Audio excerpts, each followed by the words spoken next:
right, y'all. What's up, everyone?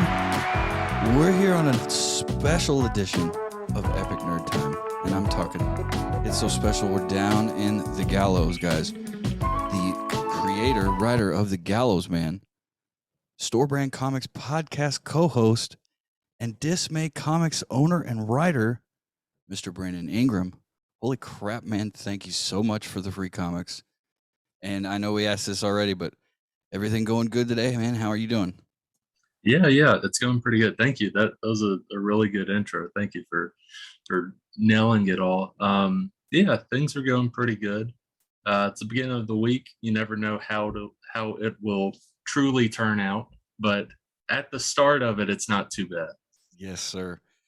Man, but I'm just before we get into I am just impressed with this golden age, I don't know, recreation of this awesome I don't, and I say recreation, but I meant just like the vibe. Yeah, You're recreating this yeah. golden era vibe, and it's just, oh, it was beautiful. I read through it a few times and I'm just like, this is pretty fun. This is a really fun story. So Thank you, man. let's take it back to the beginning a little bit, Brandon. How did Dismay Comics start? So it pretty much started. I have loved writing for quite a while. Like it was mostly like after high school back in 2015. That's when I really got into writing as a hobby and just trying to perfect my craft. And I was enjoying writing like short stories and stuff, like short screenplays and different stuff like that. I would read books about screenplays.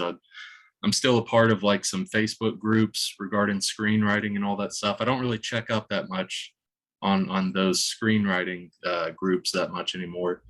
But yeah, just learning and writing and just getting better at that craft. So I was into screenplay writing and into writing features and short films, and eventually uh, through circumstances in life, I challenged myself to write a feature length that wasn't a horror script, because I had written like some horror scripts, and honestly, I think this was my first feature length, The Gallows Man. Like I challenged myself to write this feature length script. I wanted to write a superhero story, but if I was going to write something, I wanted it to be very different and unique. This was like before Infinity War came out. Okay. So superheroes is the biggest it's ever been by this point. So I was like, okay, if I'm going to do this, I need to make it as different as I can and still love it, still bring something unique to the table. Wrote that first draft in about a month and a half to 2 months.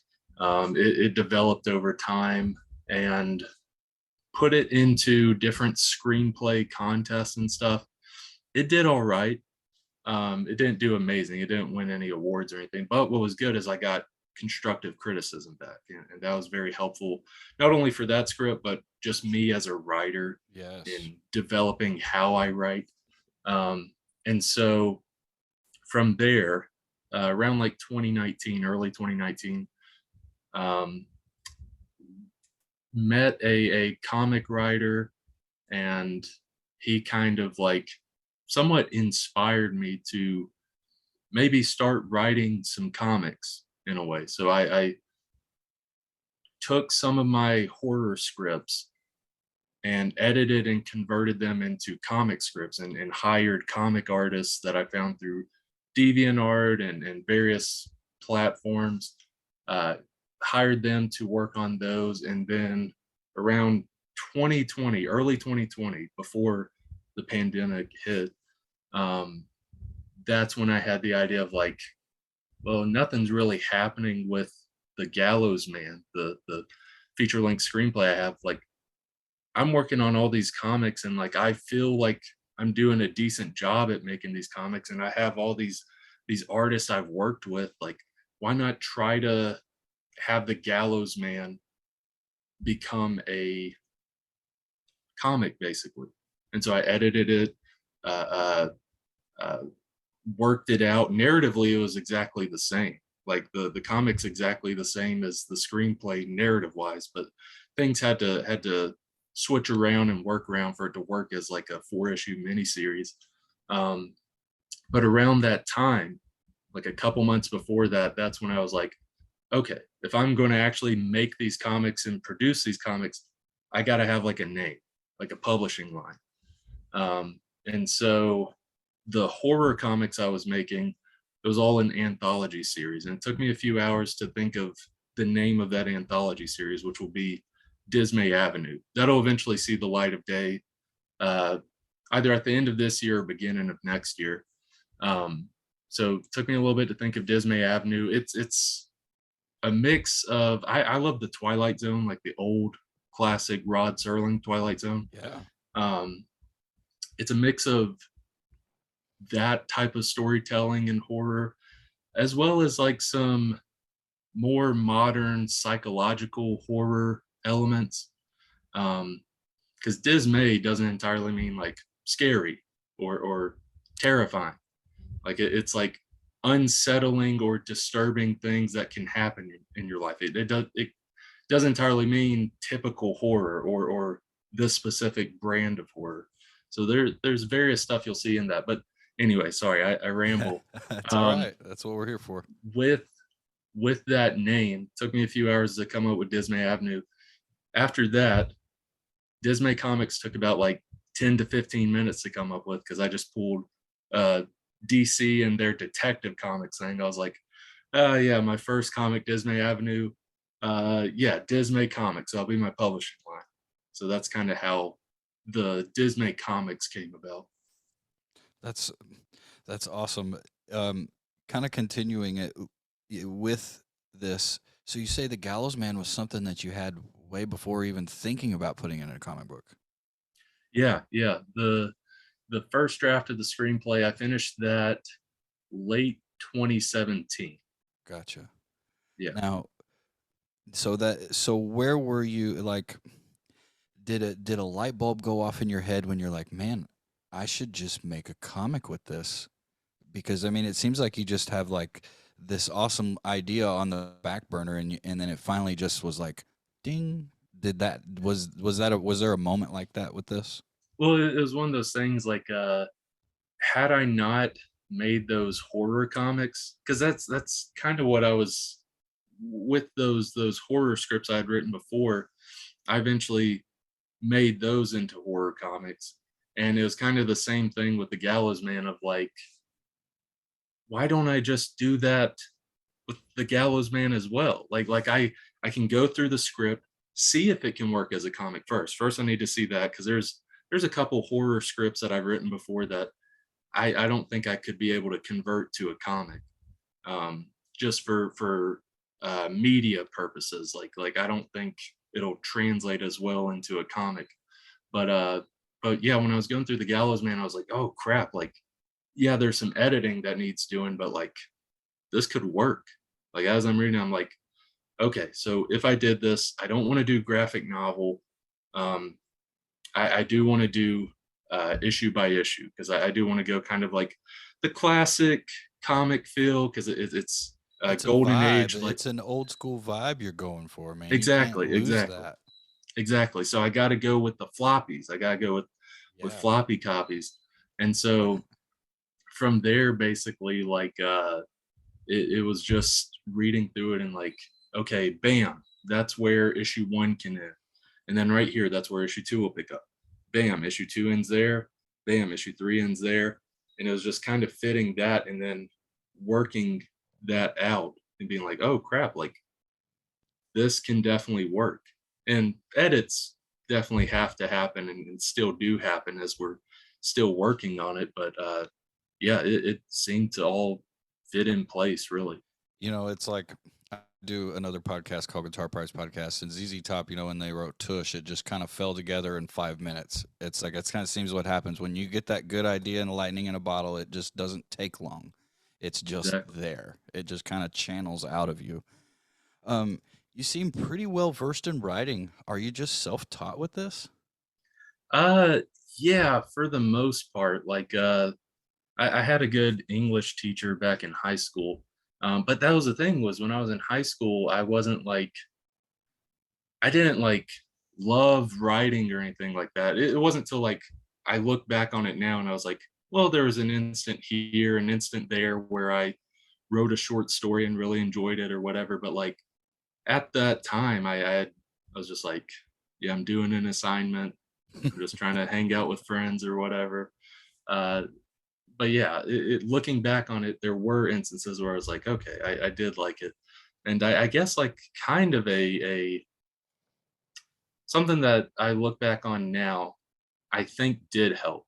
I didn't think too much of it then, but I think it did help. Was in my composition one English class, my junior year of high school, I got a most improved in writing award. So what that means, what it could mean, is I sucked at the beginning, and then at the end, I sucked a little less. I sucked a little less at the end. Well, we all But start somewhere. yeah, yeah. But I think from there, it kind of just started working out in me actually liking writing. So to answer your question, I learned a decent bit um, in writing in that English class, as well as I uh, went to college for 4 years, not for writing, but the major that I went in required a ton of writing, not like writing a story or anything, but I think it helped as me at the very least, even though I didn't major in writing, college helped me when it came to editing Gotcha. because I Okay. feel like I am I'm insane when it comes to editing my own stuff. Like there's something possibly wrong with me in the head when it comes to editing because I'm such a perfectionist with my stuff. If it's my work, Yeah. if it's what I'm doing, I'm a perfectionist. Like not saying like I'm like grilling or perfecting like the artists I work with. They get it. Like Yeah. there's rarely edits I have to do when working with an artist, but when it's like something I'm literally writing or creating or doing where I don't have that other person there, I'm like just constant edits on it, trying to perfect it the best I can. And so I think college helped me in that aspect. Okay. Now, explain a little bit here. Edit. Are you just talking about how the story is paced and worded, or is this like literal grammar as well? Uh, Kind of all the above. Okay. It's Okay. how the pacing is. That's definitely a thing. Um, how things are worded, because a lot of times when I have it written down in a script, it gets put to page, and you have the word bubbles and all that. I'll see something and it's like like I like the way the art is. I need to change the dialogue a little bit. This person now says this instead of this, or oh, there's no dialogue from this person. Let's add some dialogue to them. Like various stuff like that, as well as like what you said, grammar and various stuff like that. Because that's something, and I'm not there. You can likely find uh, a few grammatical errors within a comic I do. Yeah. It's definitely possible, but it's one of those things where I read through like issue one at least 5 to 10 times when it was done. I mean, like the art's completely done, everything.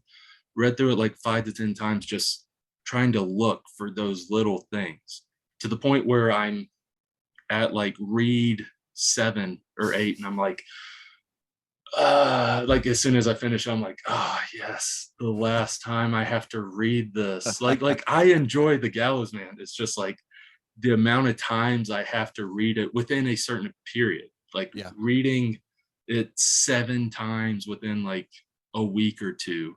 It's It's like I taxing. need a break. Yeah, yeah, yeah. Yes. I'm Yes. ready to work on that next issue, basically. See something new, basically. So, getting into the art side of it, what was it about Helen, the artist for Gallows Man, that what made you choose her? Well, she was one of the first artists I had ever hired. I found her through DeviantArt. I was trying to find, this was when I was working on Dismay Avenue, the the second issue.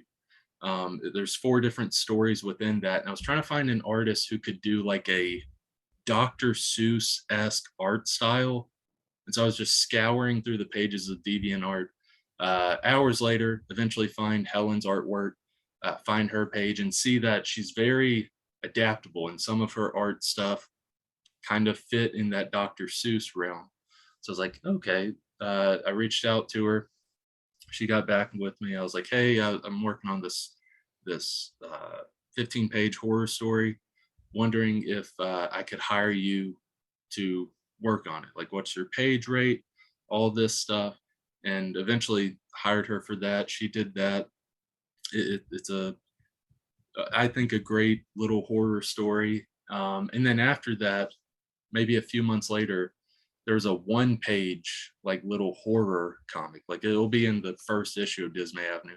Just a 1-page horror comedy comic. I was like, hey, can I get you to do this? Basically, the premise of it is it's called alternate reality, where you switch humans and trees.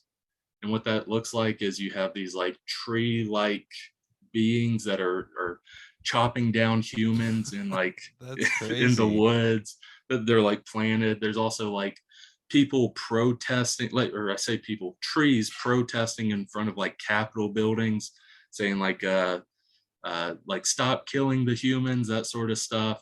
And then it's a little bit like they're a little bit hypocritical because the post of their sign is a bone. It's a Oh my human gosh. bone. Yeah, it's that sort of realm. There's like That- 5 or 6 panels of that. Got her to do that. It looked great. It was also different from that first comic she did. So I was like, okay, she's very adaptable in her art style. And when I was thinking about the Gallows Man, I was like, of the artists I worked with, I can look for another artist, but let me see how Helen would do with this. I think of the artists I work with, she would do the best in terms of what this world can look like or what it should look like. Uh, got up with her, was like, hey, got another crazy, wild idea. Would you possibly check out a little bit of the script, see if you'd be interested in working on some concept art and stuff? And I'd like to potentially hire you for this book. And she was like, okay. She sent back concept art, looked great. That's where like this sticker, this Gallows Man sticker, that's literally the concept art for Gallows Man. Um, and I saw that. I was like, that's great. Can I hire you for like do 2 or 3 example pages, like the first few pages in the first issue, and see from there? Hired her for that. Turned out great. I was like, okay, can I hire you for this book? Like, and she was down for it. And so that's kind of how we started working on it. And it That's was pretty awesome. much Kind of early like 2020. Yeah. you kind of like built up this relationship and you kind of knew what you were getting into, for lack of a better term.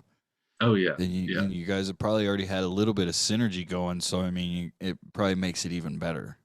It's one of those things where like all of the 3 comics I've gotten her to do, Gallows Man is the longest one, but 3 comics I've gotten her to do are like weird and a little bit like wild. And it's like, I understand if someone doesn't want to work on this, but I'm happy that she's able or she sees a vision in this, and she can also put up with my random crap when it comes to storytelling. Well, I think it's awesome. I think you guys have done a great job. And this leads Thank to you. the next question. Is she coming back for book 2? Yes. Yes, Awesome. she's doing the art for book 2. We're actually working on issue 3 right now, because issue 2 is completely done. That's one of Okay, those that's things right. where like if I'm doing a Kickstarter for any book, I want the book to be completely done. Okay. At worst, because things can always change, but at worst, let's say in the future I do a Kickstarter, at worst, I don't want it to be less than 90% done. I want like nearly everything done. There may be like 2 or 3 pages left that we have to do.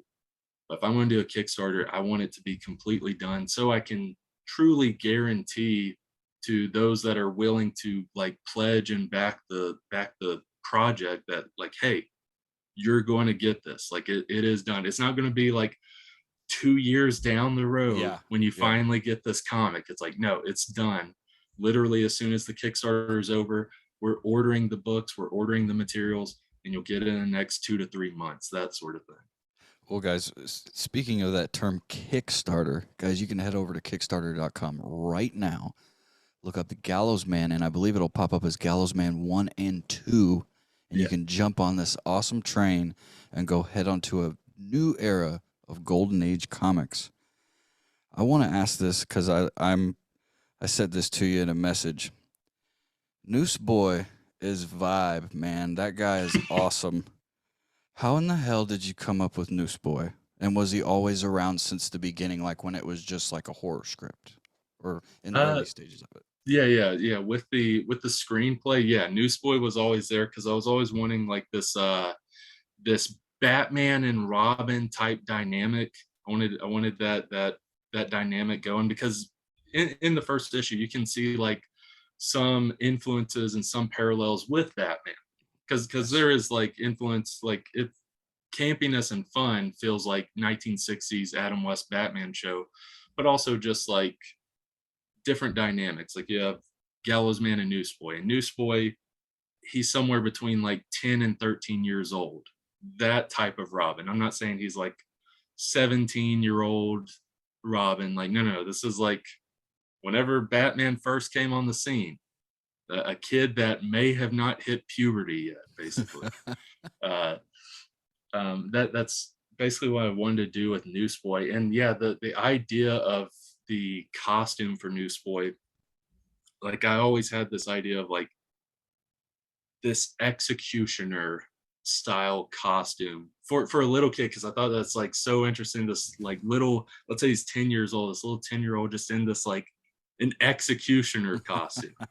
It's like it looks kind of cute, but then when you see him like doing his thing, like Gallows Man and him like just kiss this kid, like it, yeah, it was like multiple influences with the costume because I remember pulling like 6 or 7 images off of Google Images um, for Helen, being like something like this, but change the skirt pattern and make sure the boots are up here and make sure his legs aren't showing. Don't let it be like a old school Robin thing.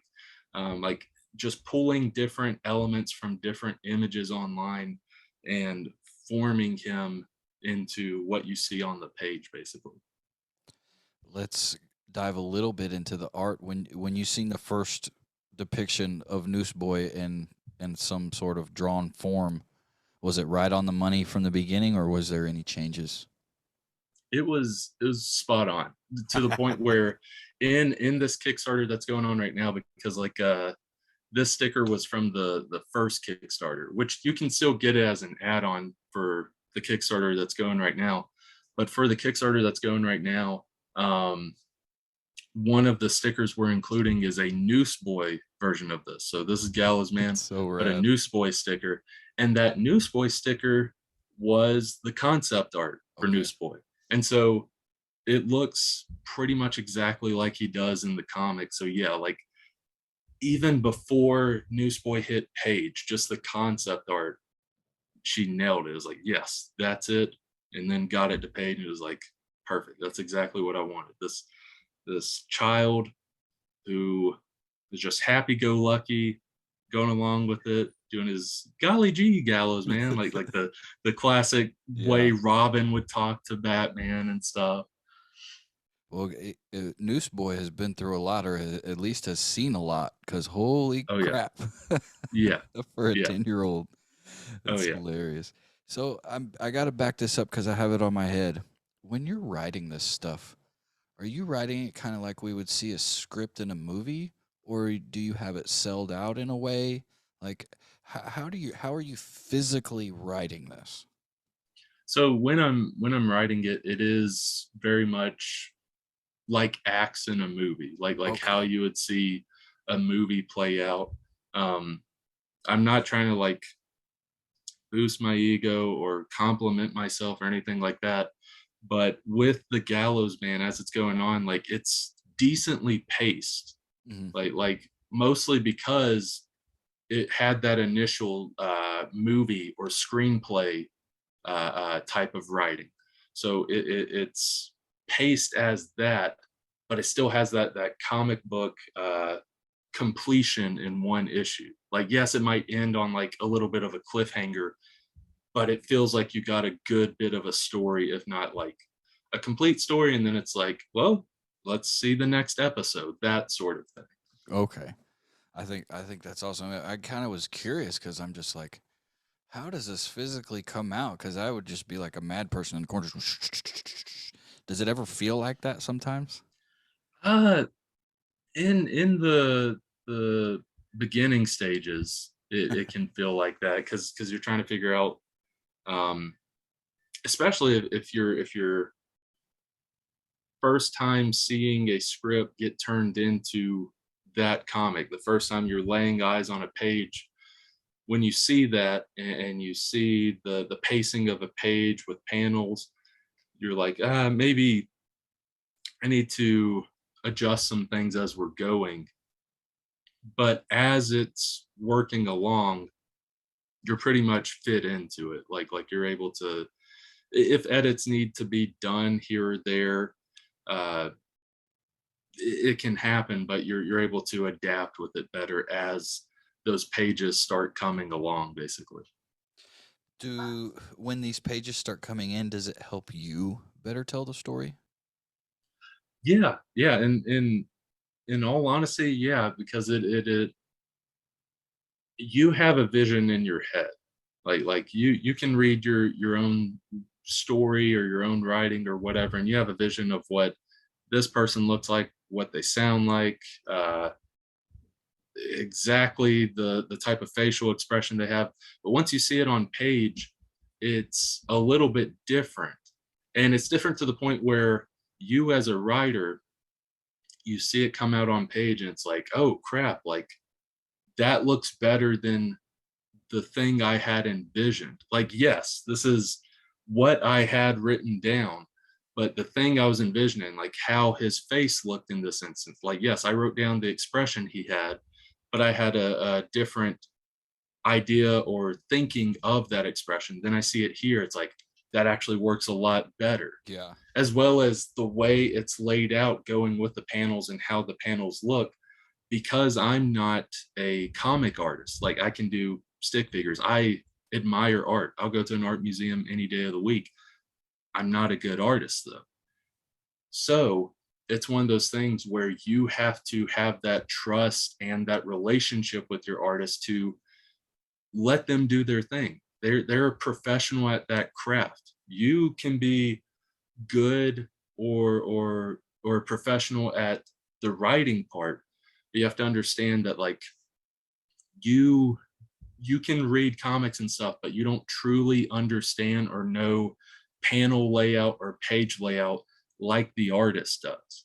So when the artist comes back with it, you're like, oh snap, like that looks a lot better than what I thought because that person has way more experience at that.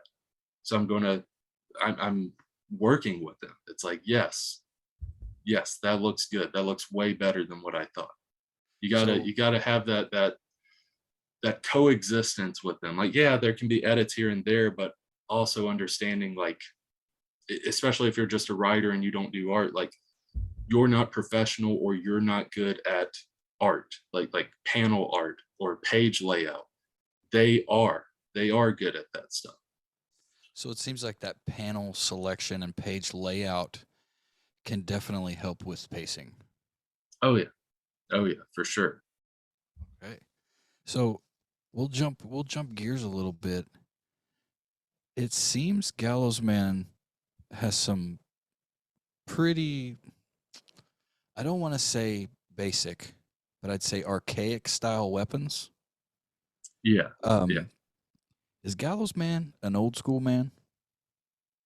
He's the story set in most of the story, not the flashback that happens in issue 1, but most of the stories is set in 1942.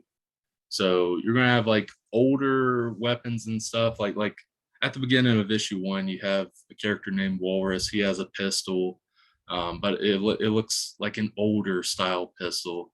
Um, and then yeah, someone like the Gallows Man, his stuff is dated even further than the 40s because yeah, he's using a noose, and they do have like noose traps and stuff, but it's very like wires and stuff to where like you'll An see odd an issue. system of levers and pulleys.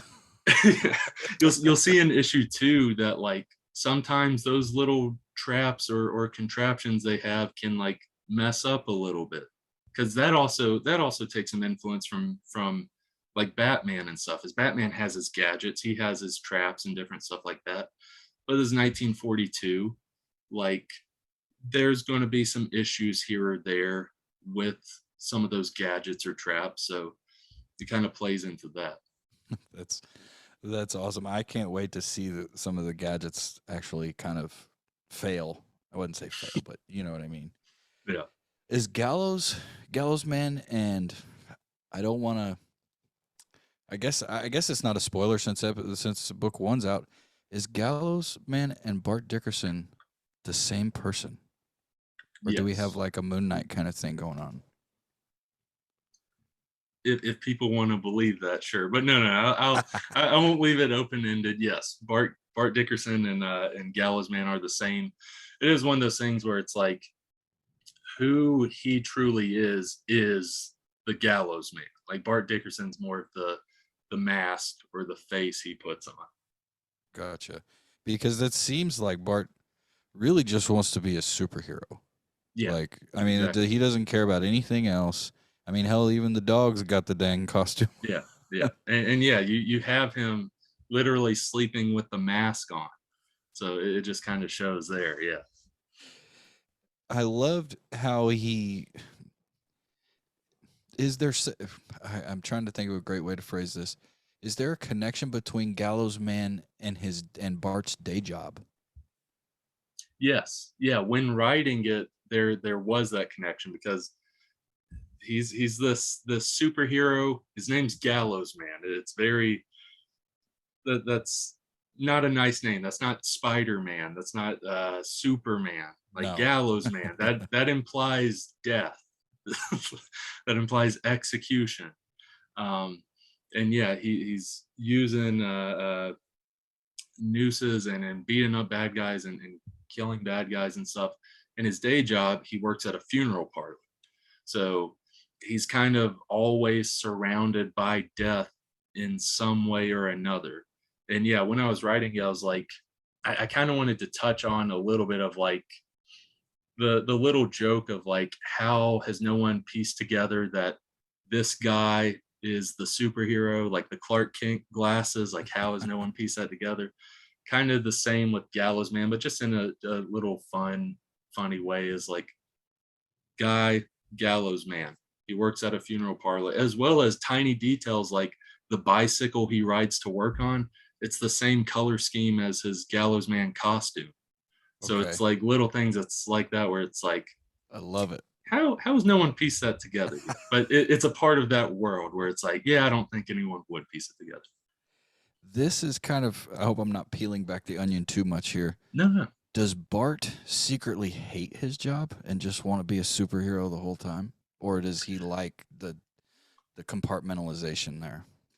I'd say it's one of those things where ultimately the thing he loves the most is being a superhero. I think he does like his job, or at least like the not routine of it, um, but just being able to interact with someone like Mr. Johnson, who's the funeral parlor director and stuff. Um, Being able to have those interactions because you can see at least in issue 1 he's smiling through Yeah. it through working and stuff, even though it's like embalming people and The quick lunch they have, man, that was hilarious. They're like doing the gut work or whatever and eating yeah, chicken yeah, strips or so. They're like, oh my yeah. gosh. Yeah, they went to that chicken place. They came back with a some sliced chicken breasts, and yeah, this is a little bit exaggerated, but I kind of played in the joke of like, yeah, it was almost 100 years ago. Being sanitary wasn't as big a thing, so it's like, yeah, we're just going to eat chicken strips over this dead body. Dude, that's so awesome. Hey, this will book 2 be the last we see of Gallows Man? No, that's Okay. the thing is I've always, since I made it as a comic, I've always had um, the idea be this is going to be a 4-issue miniseries.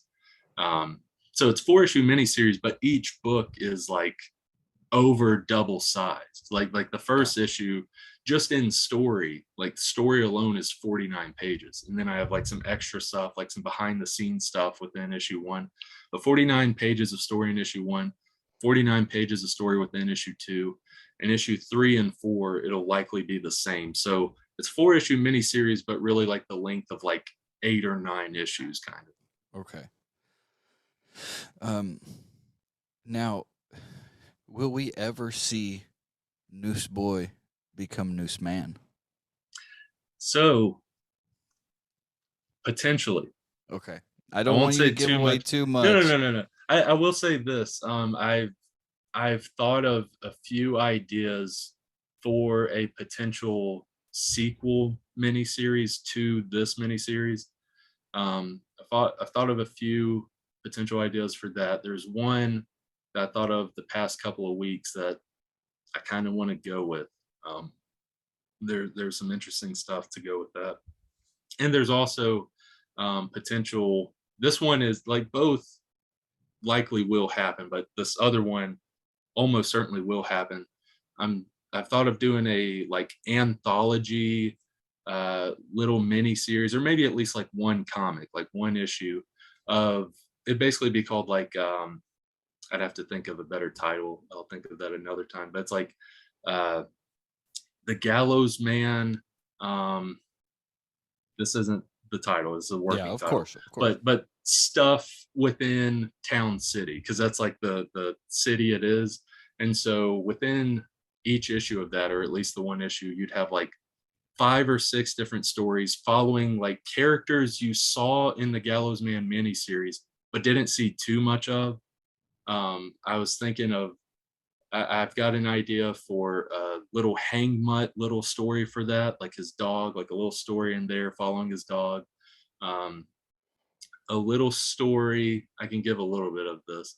A little story of like some of Major Swastika's henchmen trying to plan his birthday, like his birthday party. Jesus Christ. Um, uh, as well as like a few other characters, like following some of the villains from Far Side Alley, like maybe making a little story focused on Far Side Alley, like those homeless villains and stuff. Yeah, we need to I've got know a what few Noose ideas. Boy does during the day, man. Yeah, yeah. Oh, I will say this: at the very end of issue two. So issue two, there's 47 pages that continue the story you're reading, and then I got influence from reading manga. A lot of chapters in manga do this. After that, after you see the behind the scenes stuff that I talked about, there's a 2-page comic focused on Noose Boy in like his daily life. Um, and so that touches on that a little bit. So you'll see That's a little so bit good. of Noose Boy in his daily life there. Can man, I'm just digging deep, dude. I'm sorry. No, no, I'm down with it. What's Noose Boy's name?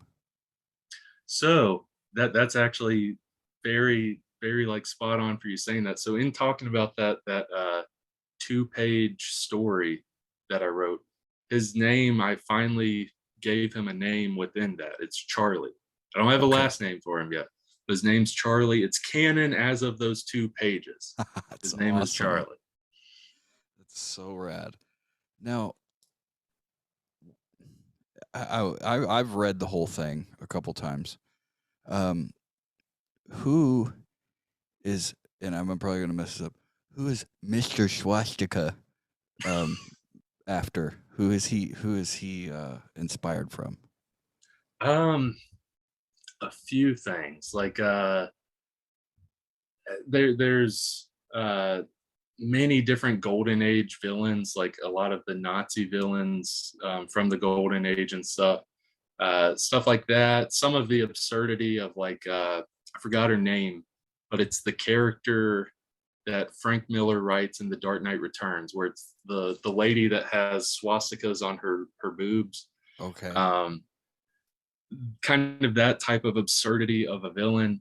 Um, and yeah, I guess like I think at the time I was watching a bunch of like cult documentaries and stuff.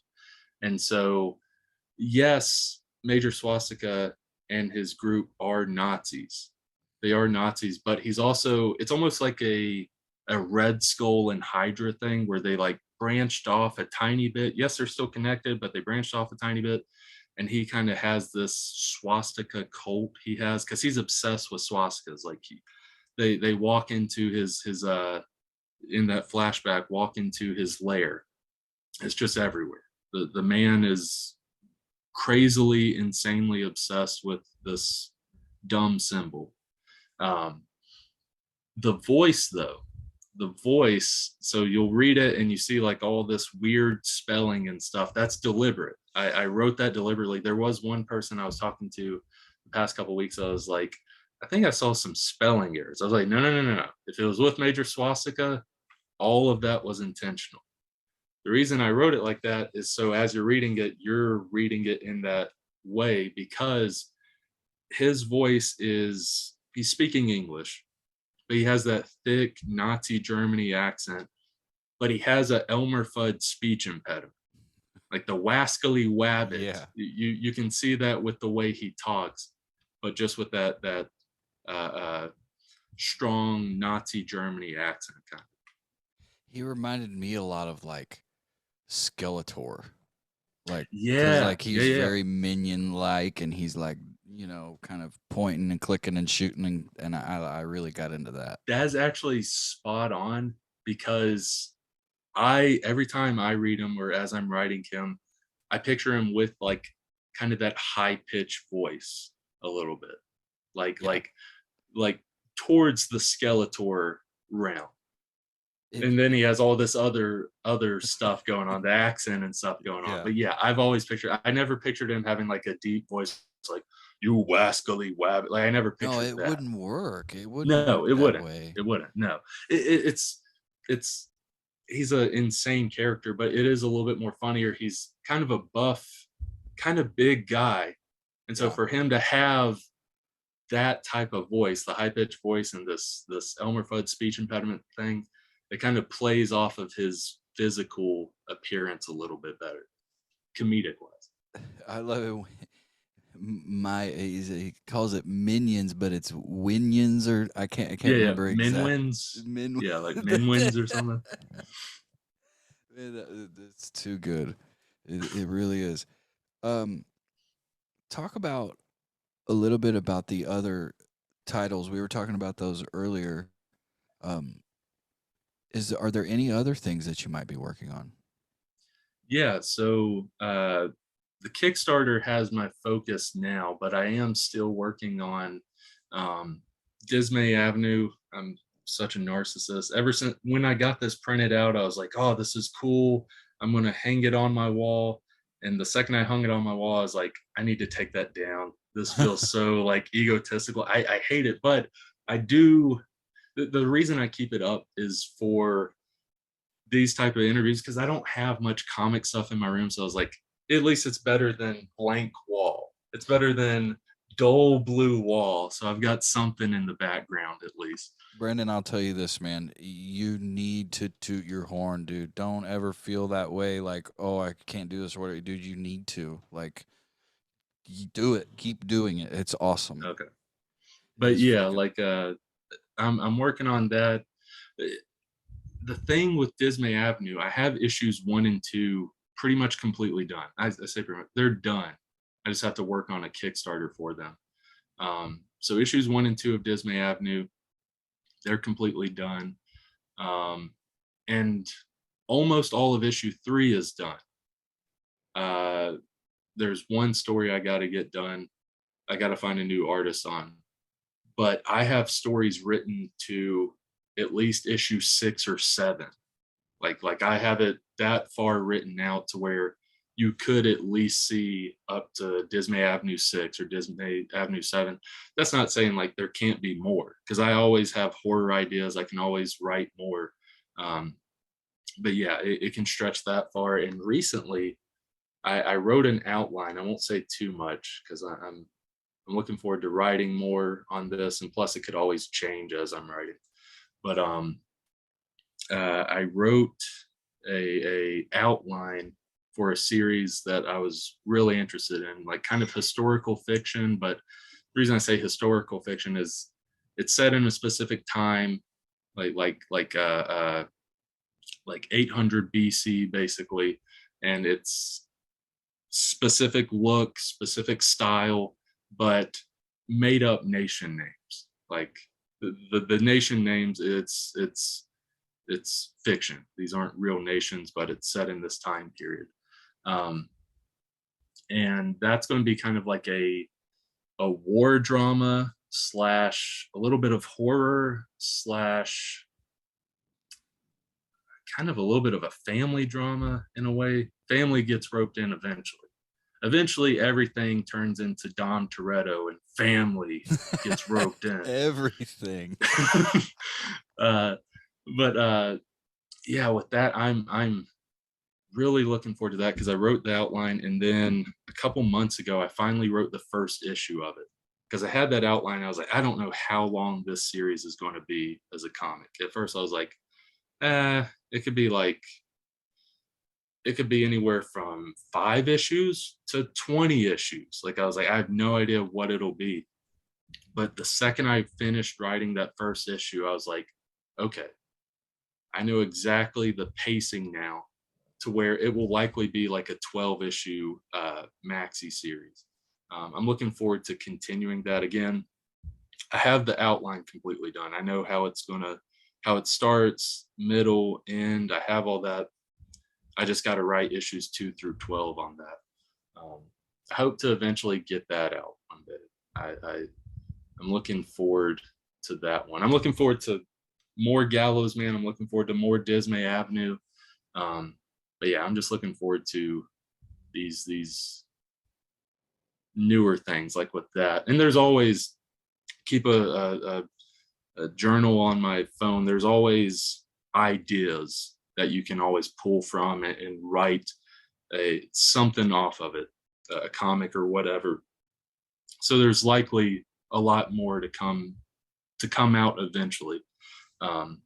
Just focusing on Gallows Man, Dismay Avenue, and hopefully that one series as of right now. I think that's awesome. It sounds like you have a plate full. It sounds familiar.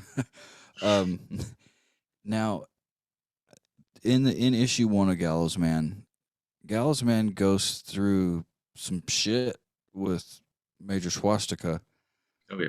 Would we ever say there's a lot of connection there? Will we ever see a prequel? There is potential for a prequel.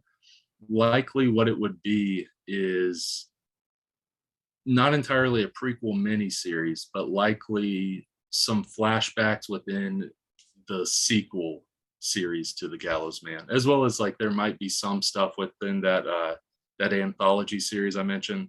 There might be some characters here and there where it's like flashback of before the Gallows Man miniseries or something like that. Would you ever consider doing a flashback issue of his brother? I've Or is that considered too it. much? No. I have considered it. If I did it, it would be like it'd be within that sequel miniseries, and I probably would dedicate half, if not a whole issue, towards that. Because that's right when it happened. I'm reading. I'm like, I want to know how that started. Yeah, Like, yeah, I want to see those two do some shit. yeah, yeah. That was awesome. Now, where you touched on it a little earlier, where did you get the term dismay from? And you were talking about it being somewhat dark. Are you a dark person?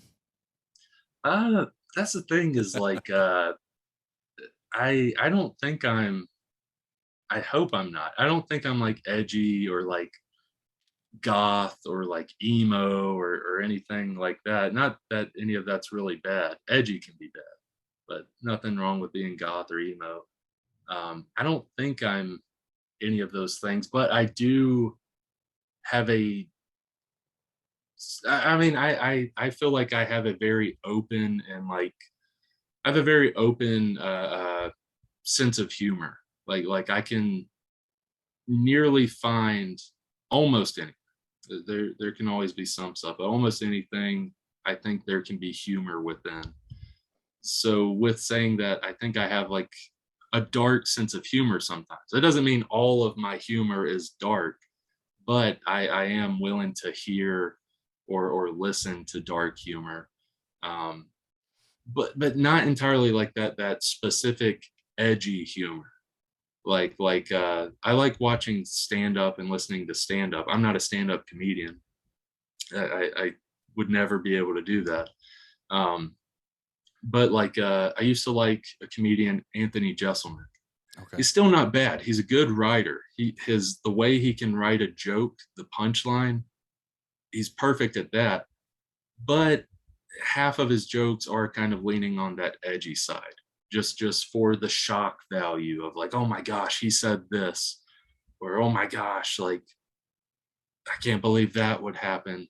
Um, some of that can be funny. I'm not saying his humor isn't bad, but I try not to specifically do shock value or shock humor. Like, yes, there's some like stuff that can punch you, punch you in the face when you're reading Gallows Man. Like the first 10 to 15 pages is kind of like campy, fun, humor and stuff. Then you get to the flashback and it kind of punches you a little bit. It's like, whoa.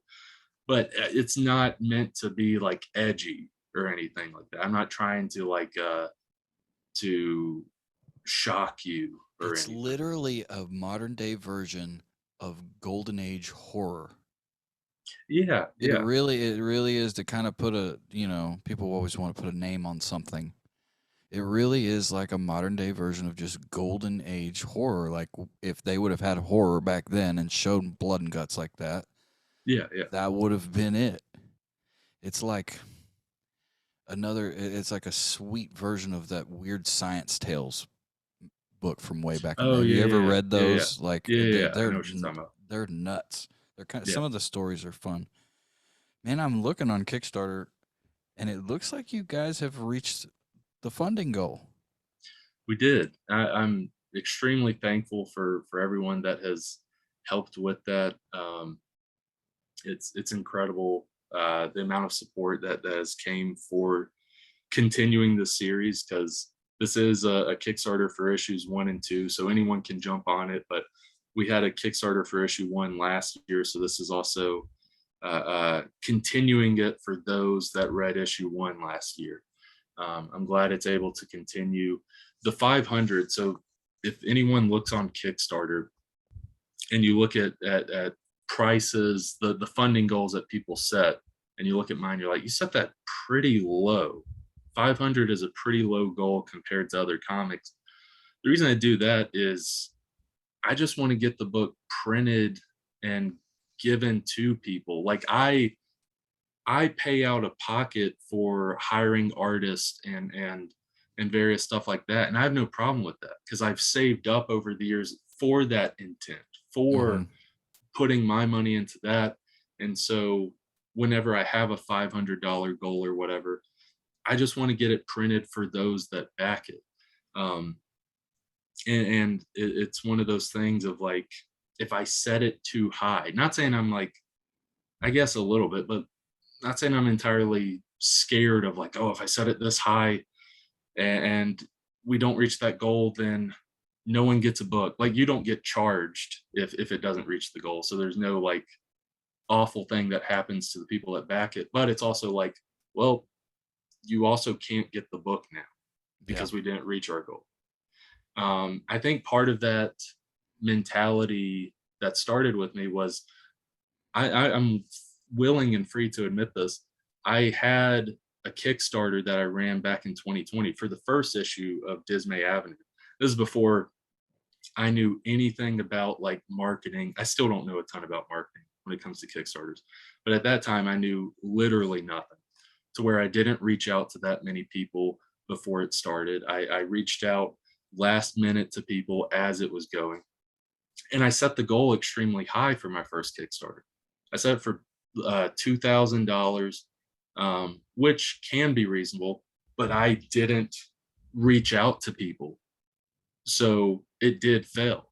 Like it failed its funding. It was unsuccessful, and I was like, dang, like there was 20 to 30 people that did back it, and now they can't get the book because it was unsuccessful.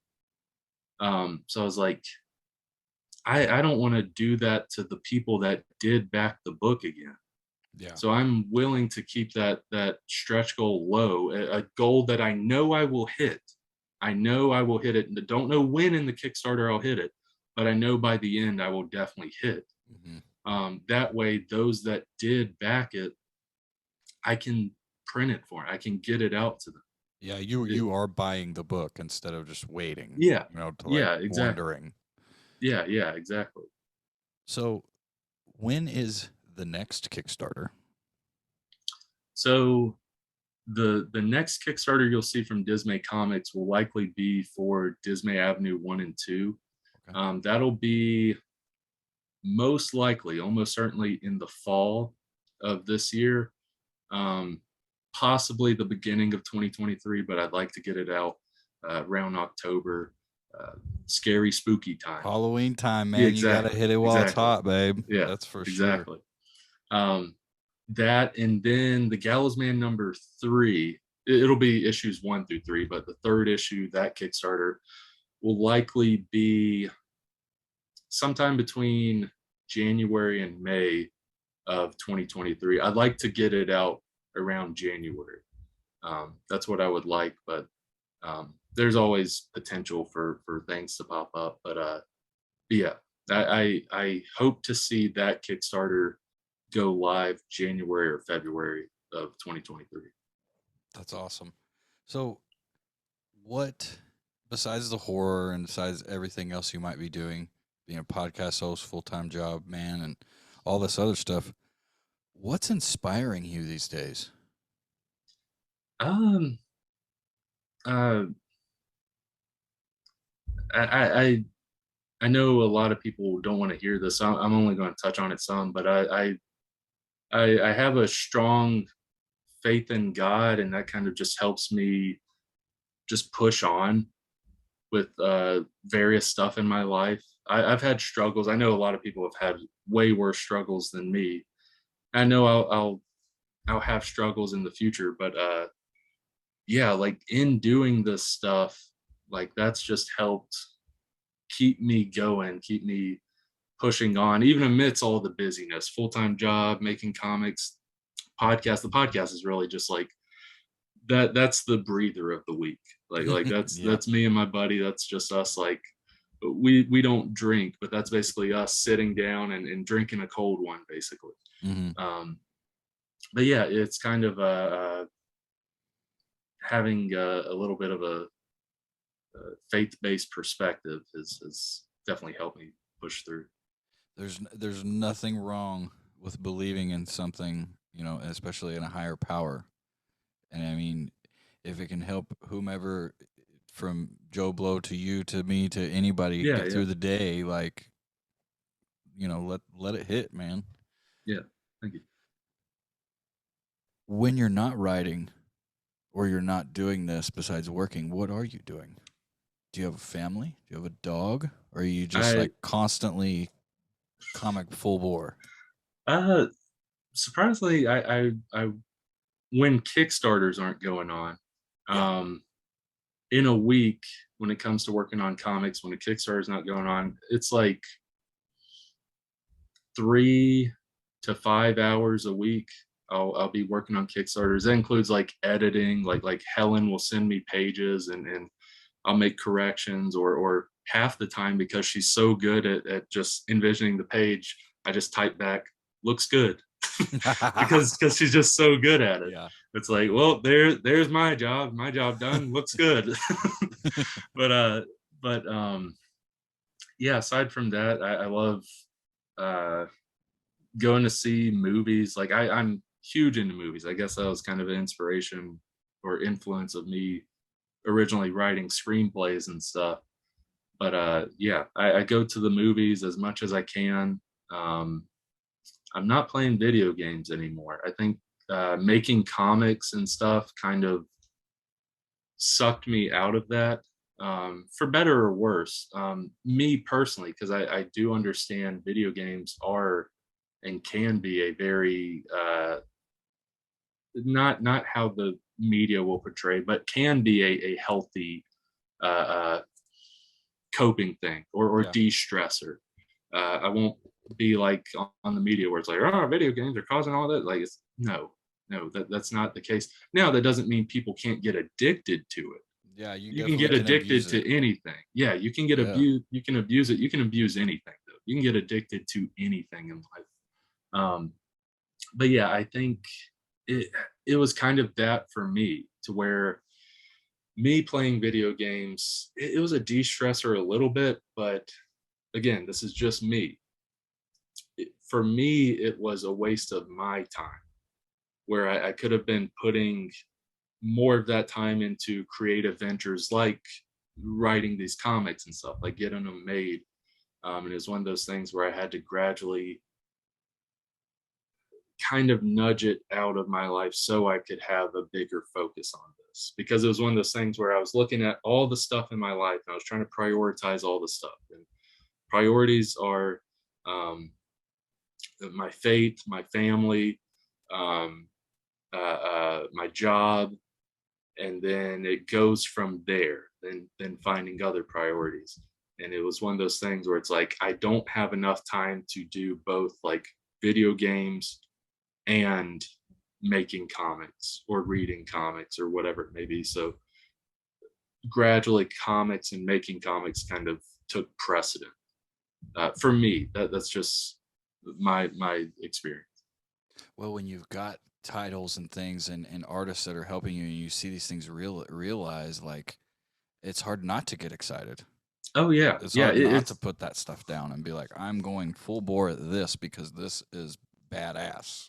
You know? exactly. It's one of those things where, like, even if you're not creating a comic, if you're writing a story or writing a script or whatever it is, when you get to a stopping point or a break point, not even completing the script, you haven't even finished the script, but when you get to a point you wanted to get to in that day or that week, and you get there, it's so rewarding. It's one of the most rewarding feelings ever. It's like, holy crap. Like, Yeah. I did that. Like, even though it could be a rough draft and it's like, yeah, I'll need to work on it, edit it and stuff. It's like, I got it out on page. And then one of the best feelings of all, not even getting it to comic, when you finish that script or finish that story, it's like, holy crap, it's Yeah. here. Like, I released it. I vomited out of my mind, and it's on page. I have it, and then you can go from there. Whether it's comic, movie, video, a show, whatever you want to do from there with it, and you get even greater joy with that. Because I remember it wasn't Gallows Man that was the first comic I got printed. It was proof copies of Dismay Avenue 1, holding my first comic for the first time, like just holding it in my hand, physical copy. Because yes, I had it completed on a flash drive that I can look on computer. That's an amazing feeling. But actually holding it in your hand physically, so surreal. And in that instant, like, I'm not a father, and I know 10, 15 years down the road, when I am a father, I'll look back at this video and be like, Brandon's an idiot. I can't believe he said this. But it is kind of like your baby a It little is. bit. Yes. It's that thing that you put so much time and effort into, and you now see the fruit of your labor in a physical form. You can actually hold it. You can actually flip through it. It's amazing. Yeah, I know the feeling. Like I'm a guitar player and I play in a band and stuff. So it's like when we made our first like little CD or like our first recordings, it was like, oh my word, this actually happened. Exactly. It's Exactly. definitely exciting. Man, I've got one last question for you, and I'll let you have your evening back. But we're gonna dive a little bit more back into Gallows Man. Yeah, yeah. How does Gallows Man come about finding Newsboy? So I won't Or say too can you much. give it away? I know, man. I'm just picking off scabs here. No, no, Pretty. no, no. That's a good question to ask. I won't say too much, but you'll likely get some touches of that in that anthology series or in that potential sequel series. Like they're not saying the whole series or whatever will be a bunch of flashbacks, Hmm. but you might get them talking about that or mentioning that. Okay. Um, so there is potential to see that first encounter. Not it's not going to be like uh, Batman and Jason Todd first meet up. Newsboy, Newsboy isn't popping the hubcaps off of you'll. This is kind of a spoiler. You'll see a hangmobile in issue 3. He has his own vehicle. He's not popping hubcaps off the hangmobile or anything. But there is a way they do meet. um. Okay. This just brought one last one here. Yeah, yeah. The guillotine or guillotine. I'm sorry if I said that wrong. Tomato, Um. tomato. Their basically their layer Yeah, yeah. is this inspired any way by Castle Grayskull? Surprisingly, no. Because that's what I And thinking was. about it, yeah, yeah, thinking about it, that I can definitely see the ties there, but surprisingly, no. I was just wanting like a with it. It's you have those first few pages where there's no the only like words you see is meanwhile at the guillotine or Yeah. guillotine, however you want to say it. You have that, and then it's just pacing through the house. You see the outside shot. You see a little cemetery that's on the grounds of this giant manor, and the outside of the mansion or manor is like very doesn't look kept up. Like it looks dirty and cracked and stuff. It looks kind of scary. Then you go inside. It's like, oh, it's actually kind of nice. There's not spiders roaming around everywhere. Um, and then like it's called the guillotine, and you see this big house. It's like, oh, like are they meeting in this living room or whatever? And it just keeps going. They go upstairs. The camera, it's really the panels. You're Yeah. going upstairs. You go into the study, like where the books are and stuff. Pull the book back, and then they're in this small little room that has like barely any ventilation. It has like those two fans on the top, and they're just meeting in this small little room um, inside this bookshelf. Uh, that the whole manor is called the guillotine, but where they're Yeah. meeting, that's kind of what that is their bat cave or Okay. their little lair. But The I just guillotine thought it is was Wayne Manor, and the bookshelf area is like the Batcave. exactly, Okay. exactly. Okay. And I kind of wanted to play with that a little bit of like yeah, you could have met like anywhere in this house, or the lair could have been big and grand, but it's like, no, we're meeting in this like stuffy little like chiseled out rock area that like there's like two ventilation fans. That's about it. This guy, this Jamie Oakley, the like philanthropist that's backing all this, the guy who's in that like red tux, he can't afford to make them like a better layer or anything. Like it was just that type of thing. Yes. Well, hey, Brandon, man, thank you so much for the free comics. So Thanks, next man. month's episode Thank for you for Epic reading Nerd them. Time will definitely have a full rundown and review. Guys, head over to Kickstarter right now. Look up Gallows Man. You'll see Gallows Man 1 and 2. Let's just send this thing like a rocket ship to the moon. Oh yeah. Let's make this thing happen. It's already happening, but let's make it happen even more. But Oh yeah. as always, Because guys, no, go ahead. Sorry. oh, I was gonna say because there's stretch goals and stuff. So even though we Yes. hit the funding goal, there's stretch goals to where like once we hit those stretch goals, all physical backers will get certain stuff. There's also a 42 backer giveaway where you'll get all kinds of little stuff. Like I'll pick one physical backer. Like once we hit 42 backers, I'll pick one physical backer randomly. Like I'll put all the names in a random generator, pick them, and they'll get this with their order. As well as if you want to read this book, if you've been interested by this, go to the Kickstarter page, check out the trailer. I really love doing those trailers. Way too much effort gets put into those trailers, but I love it. It's something I just enjoy, because it's one of those things where if I'm going to do anything, even if it's this little Kickstarter trailer that I could have just probably should have just done in like a couple hours and not hired a voice actor or not hired a professional editor, I could have done that, but I want it to be the best it can be, just like I want my books to be the best they can be. Any little artistic thing I'm doing, like these little trailers, want it to be the best it can be. So give that trailer a look. There's 7 preview pages of the first issue, 7 preview pages of the second issue, all on that Kickstarter page. From all that, see if the book is for you. If it is, definitely pledge to it. Pledge to the book, back the book, because this isn't going to be in comic shops or anything. I'm not going through Diamond Publishing or anything like that. They're the big or Diamond distributors. They distribute like the big comics, even the big indie comics and stuff. I'm not going through that. So to get a copy, to read The Gallows Man, you have to pledge to the Kickstarter. That's how you get the book. One last time for The Gallows Man, y'all. Thank you. Brandon, we got a raucous crowd in here. Brother, I thank you so much. Man, if anything you want to do, if you want to come back and do this again or whatever you want to do, let's do it. Keep me informed. Obviously, I'll be chewing your ear off with my little ideas and such. But, dude, from the bottom of my little Ozark heart, man, thank you so much. Thank you. Thank you, Dylan. Enjoy your evening.